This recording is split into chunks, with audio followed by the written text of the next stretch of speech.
Today it's Dan here. I'm sitting with Andrew. We're just talking a little bit about the business of the HVAC business for a second. A couple different things going on in our industry. Like there's a lot of disruption, a lot of changes of regulatory systems, a lot of consolidation, private equity coming and buying people up. There's all sorts of different themes.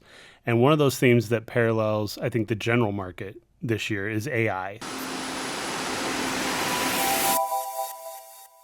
So we've already been using an AI-based platform to do diagnostic work, to educate consumers so they can get real-time data from their system. They can see it visually, they can understand it, where they can trust what's going on and make the right decision for themselves. Right. So that's a really practical one where it's a direct benefit to the consumer, right? Yeah. And that's why we're doing it that way.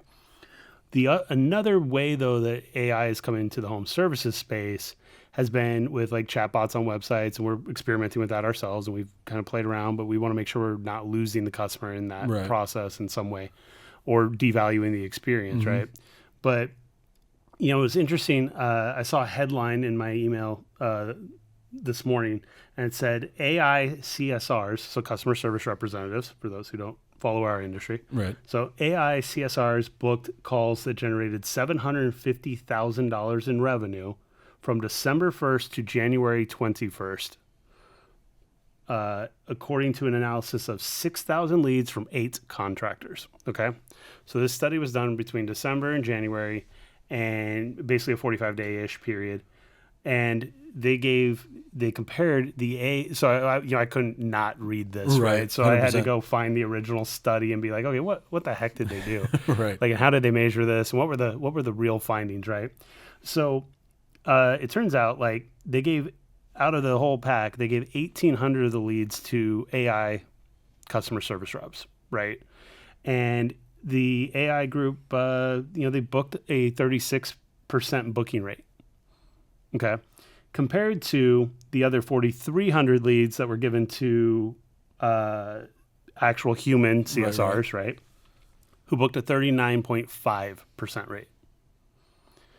Okay, so the humans still, outperforming by 3%, 3.5%. Then, went a little bit further. It showed, the types of calls and everything else. But it was kind of unique. 17% were new customers that were booked through the AI. Interesting. Okay, but 40% of new customers booked through the CSR. The human version. So the humans highly outperform at converting new clients. Right. Familiar clients seem to be more willing to accept it, a little quicker. Which was kind of interesting. Yeah, and it kind of tends to make sense. Yeah. It kind of tracks a little bit, right? Yeah. Another one was the actual run rate. So 7% of the leads that were converted by the AI canceled their appointments. Okay. So it never got run. Right. 3.5 canceled on the CSR. So literally a 50%, but again, only a 3% real VIG. Right. Like real difference. So the kind of interesting questions are, does it really matter in the end?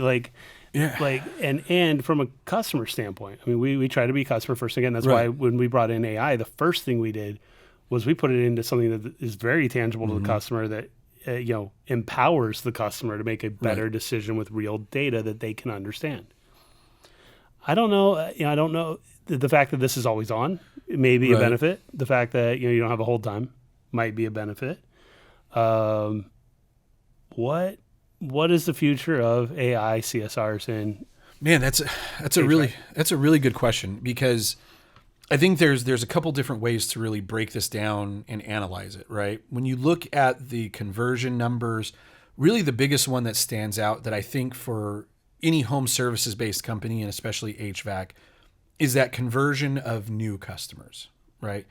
When you look at the ability of a human CSR to explain the differences and or create value for a new customer, right? Yeah. Because you figure there's an interviewing process that happens both with the consumer and the company, right? If a consumer has found the contractor via a Google search or a recommendation, there's going to be that feeling out process, right? Right. It's kind of like anybody who goes to a new, hairstylist or a new mechanic, like they're going to ask a bunch of questions like, well, my old person used to do it this way or whatever, right? Right. Or maybe they're new to the area. And so having that human element allows that value proposition to be explained a little bit better. And I think that's kind of the biggest tail. The tail of the tape right there is kind of the big one, right? For acquisition of new customers. And this might be one of those things where we see a pairing of the AI tool with the CSR, the human element, Right. to create a more efficient system for the business.